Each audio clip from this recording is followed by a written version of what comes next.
सभी को नमस्कार। कुछ थोड़ी सी टेक्निकल प्रॉब्लम की वजह से देरी हुई। आज का सेशन स्कूल व्याख्याता के विज्ञापन को लेकर।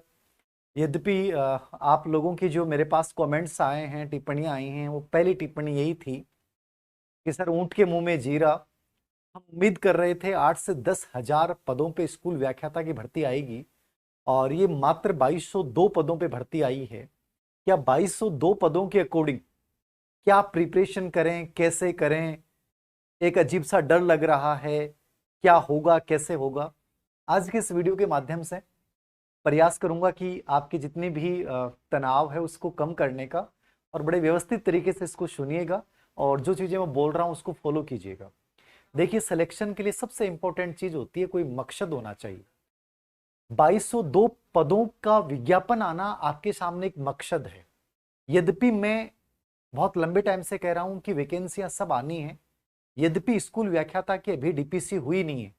नवंबर में डीपीसी होगी, उसके बाद लगभग 18 हजार के आसपास पद खाली हो जाएंगे। और निश्चित रूप से हो सकता है, मुझे जो लग रहा है, इस विज्ञापन में पदों की संख्या, जो ये लाइन यहाँ पे लिखी हुई है, पदों में कम या वृद्धि की जा सकती है, तो कमी का तो चांस ही नहीं है। ग्रोथ, यानी मुझे लग रहा है कि अभी उपचुनाव की वजह से इन्होंने जल्दी से, जैसे कल मैंने इंफॉर्मेशन डाली थी भूपेन्द्र जी की कि 2200 पदों की आरपीएससी को अभ्यर्थना भेजी गई है, तो एक कहीं ना कहीं उपचुनाव वाला हो सकता है। और ये 2200 पद वो पद हैं जो ऑलरेडी पहले से इनकी वित्त विभाग से स्वीकृति मिल चुकी थी, तो इन्होंने जारी कर दिया।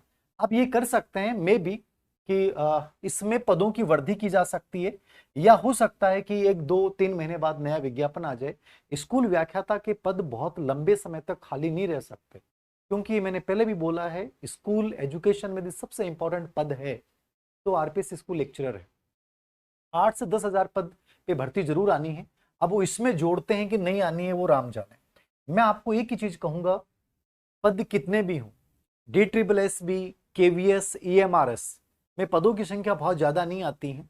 लेकिन राजस्थान में जिन बच्चों का शिक्षा विभाग के सामान्य भर्ती में 2-2 हजार पदों में नहीं होता, वो बच्चे DSSB में मात्र 10 पदों में अपना एक पोस्ट ले जाते हैं।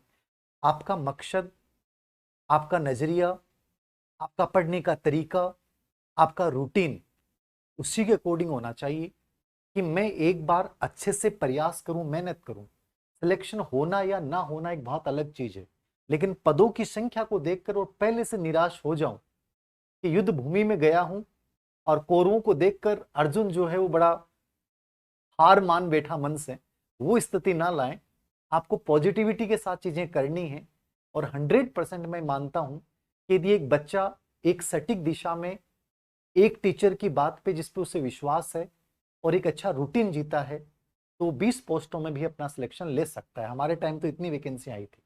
तो ये वर्दी वाला मैंने बता दिया है। और चीज चर्चा कर रहा हूं मैं, हिंदी की अच्छी पोस्टें हैं 350 के आसपास।